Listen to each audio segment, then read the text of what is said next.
Ion चलन सिद्धांत। स्थिर संपात बिंदु से चर संपात बिंदु के मध्य में चलन होने से हमारा नक्षत्र मंडल प्रतिवर्ष 20 मिनट 25 सेकंड की औसत गति से परिवर्तित होते जा रहा है। कभी अयनान शून्य वर्ष सन 321 में 21 मार्च को उत्तरी खगोलार्ध का विस्तार अश्विनी नक्षत्र के प्रारंभ से चित्रा नक्षत्र के द्वितीय चरण तक था। अयनान शून्य वर्ष से वर्तमान तक की काल अवधि के मध्य में 24 दिन से अधिक का ऋतु परिवर्तन हो जाने से अब उत्तरी खगोलार्ध का विस्तार उत्तरा भाद्रपद के प्रथम चरण से उत्तरा फाल्गुनी के तृतीय चरण तक हो गया है। भविष्य में भी हमारी आने वाली पीढ़ियों के सम्मुख पृथक नक्षत्र मंडल होगा।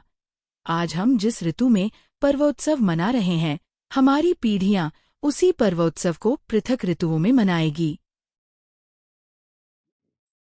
आयन चलन सिद्धांत के चतुर्थ भाग सायन मास के कुल दिनों का निर्णय में आपका स्वागत है। यहाँ पर हम मुख्य गणना करने से पहले सायन वर्ष के महत्व को समझ लेते हैं।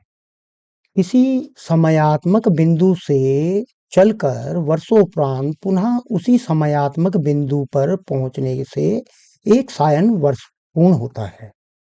यह समयात्मक बिंदु सायन चैत्र मास की प्रथम प्रविष्टा या 21 मार्च है। इस प्रकार सृष्टि प्रारंभ से या किसी युग के प्रारंभ से वर्तमान तक हुए कुल वर्षों को सायन वर्ष कहते हैं। जैसे हम आम बोलचाल में कह देते हैं कि सतयुग के 17,28,000 वर्ष हैं, या सतयुग प्रारंभ से द्वापर युग की समाप्ति तक 38,88,000 वर्ष होते हैं। या यह भी कह देते हैं कि कलयुग का मान 4,32,000 वर्ष है। या ऐसे भी कह देते हैं कि आज मैं इतने वर्ष का हो गया हूँ। यह सब सायन वर्षों के आधार पर ही कहते हैं। यदि सायन वर्षों में से अयनांश घटा दिया जाता है तब वह निरायन वर्ष होते हैं। सायन वर्षों का प्रारंभ या सायन संक्रांतियां सदैव स्थिर दिनांकों में ही पड़ती हैं, जबकि निरायन वर्ष का प्रारंभ भिन्न भिन्न दिनांकों में होता है। वह अयनांश के आधार पर गणित होता है। अब यहाँ पर पुनः एक बार अयनांश शून्य वर्ष की स्थिति को देखें। 21 मार्च को कभी निरायण में संक्रांति या वैशाख मास का प्रारंभ होता था। वर्तमान में 13 अप्रैल को निरायण वर्ष का प्रारंभ हो रहा है, अर्थात सायन गतिमान है। इस कारण कभी मई में भी निरायण वर्ष का प्रारंभ होगा, जून में भी होगा, जुलाई में भी होगा।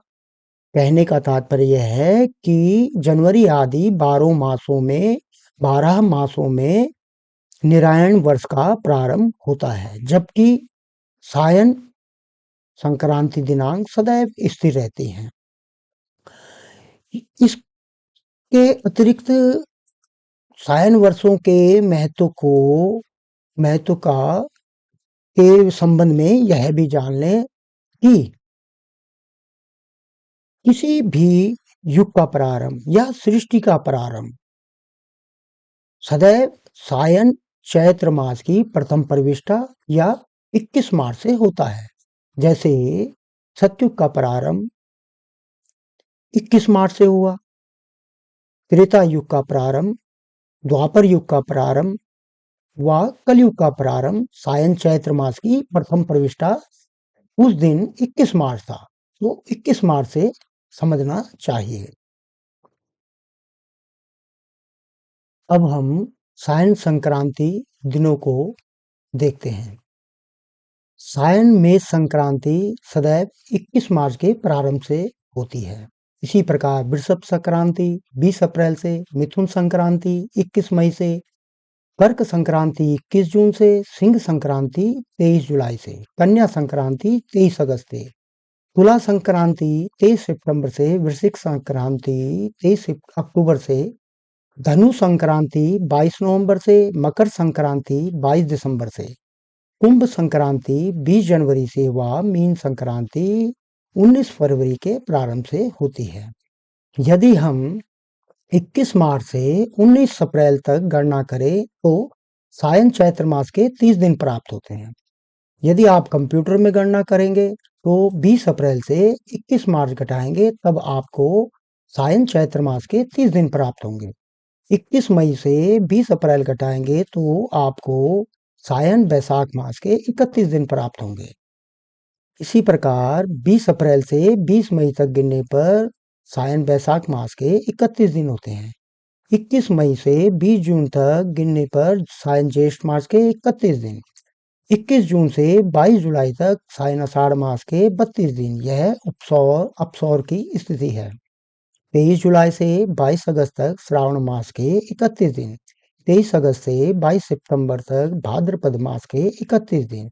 इस प्रकार उत्तरी गोलार्ध के 186 दिन होते हैं। 23 सितंबर से 22 अक्टूबर तक सायन अश्विन मास के 30 दिन। 23 अक्टूबर से 21 नवंबर तक सायन कार्तिक मास के 30 दिन। 22 नवंबर से 21 दिसंबर तक मार्गशीर्ष मास के 30 दिन। 22 दिसंबर से 19 जनवरी तक सायन पौष मास के 29.24 दिन। 20 जनवरी से 18 फरवरी तक सायन माघ मास के 30 दिन। 19 फरवरी से 20 मार्च तक फागुन मास के 30 दिन। इस प्रकार दक्षिणी गोलार्ध में 179.24 दिन होते हैं। उत्तरी गोलार्ध व दक्षिणी गोलार्ध के दिनों का योग करने पर हमें सायन वर्ष के 365.2421 दिन प्राप्त होते हैं।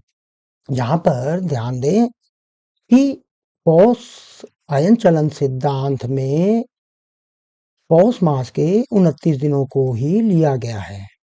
यह मानकर चला गया है कि 12 वर्ष में 12 संक्रांतियों के 365 दिन होते हैं, लेकिन एक वर्ष सायन वर्ष को 365.24219 दिन का लेकर गणना की गई है। इससे ऐसा करने से गत वर्षों की गणना में कोई भी त्रुटि की संभावना नहीं रहती है। यहाँ पर एक वर्ष में पड़ने वाली 12 संक्रांतियों के 365 दिनों को क्यों लिया गया है? इसके दो कारण हैं। एक है लघु चक्र, दूसरा है सायन संक्रांति दिनांक को स्थिर रखना। एक लघु चक्र में 4 वर्ष होते हैं, 3 सामान्य वर्ष जिसके 365 दिन होते हैं। चौथे वर्ष को लौंद का वर्ष कहा जाता है जिसमें 366 दिन होते हैं। जबकि सायन वर्ष के आधार पर 4 वर्षों को गुणा करने पर हमें 1460.97 दिन प्राप्त होते हैं और एक लघु चक्र में 1461 दिन होते हैं। इनका अंतर करने पर एक लघु चक्र के 4 वर्षों में 45 मिनट के करीब अतिरिक्त हो जाते हैं। यदि एक लघु चक्र के 1461 दिन के हिसाब से एक दीर्घ चक्र के 400 वर्षों की गणना की जाए तो एक दीर्घ चक्र के 400 वर्षों में 1,46,100 दिवस होते हैं, जबकि सायन वर्ष के दिनों से 400 वर्ष को गुणा करने पर हमें 1,46,096.88 दिवस प्राप्त होते हैं। इनका अंतर करने पर 3 दिवस 2 घंटे 58.56 मिनट अतिरिक्त हो जाते हैं। अर्थात 400 वर्ष के एक दीर्घ चक्र में 3 दिवस 2 घंटे 58.56 मिनट अतिरिक्त हो जाते हैं। इसके लिए व्यवस्था की गई कि प्रत्येक 100वें वर्ष में, 200वें वर्ष में, 300वें वर्ष में एक एक दिन को कम कर दिया जाए। इस प्रकार उनमें 100वें वर्ष, 200वें वर्ष व 300वें वर्ष में एक एक दिन को कम करने के बाद भी 400 वर्ष के एक दीर्घ चक्र में 2 घंटे 58.56 मिनट अतिरिक्त होते जा रहे हैं। यदि हम यह जानना चाहें कि एक अतिरिक्त दिवस कितने वर्षों में होगा तो हमें 400 वर्षों में 0.12 का भाग देना पड़ेगा, तो हमें 3225.81 वर्ष प्राप्त होंगे। अर्थात 3226वें वर्ष में एक दिन अतिरिक्त हो जाएगा। आयन चलन सिद्धांत में सतयुग से गणना की गई है। अगर वहां से हम ईस्वी सन पैटर्न का इस्तेमाल करते तो अब तक, यानी कि आयन शून्य वर्ष तक 21 मार्च सन 321 तक 1206.34 दिवस अतिरिक्त हो जाते हैं। इसलिए भी आयन चलन सिद्धांत में 365 दिनों के 12 संक्रांतियों के 365 दिनों को रखा गया है। यदि हमें यह जानना हो कि प्रतिवर्ष कितना अतिरिक्त होता जा रहा है, तो एक दिन 3225.81 वर्ष में होता है। तो एक दिन का मतलब 24 घंटे, और 24 घंटे को यदि हम 3225.81 से भाग दें तो घंटों के मिनट बनाए, मिनट के सेकंड बनाए, तो प्रतिवर्ष 26.78 सेकंड अतिरिक्त होते जा रहे हैं। अगर यह ज्ञात करना हो कि ईस्वी सन प्रारंभ से 2025 तक कितना अतिरिक्त हुआ है, तो 2025 को 24 से गुणा करें, व जो भी घंटे प्राप्त हो उन्हें 3225.81 से भाग दे दें। भाग देने पर आपको 15 घंटे 3 मिनट और 9 प्राप्त होगा। यदि यह भी ज्ञात करना हो कि वर्तमान से कितने वर्षों के बाद एक दिन अतिरिक्त हो जाएगा, तो 3225.81 से 2025 घटाने पर 1201 प्राप्त होता है। अर्थात वर्तमान से 1201वें वर्ष में या ईस्वी सन प्रारंभ से 3226वें वर्ष में एक दिन अतिरिक्त हो जाएगा।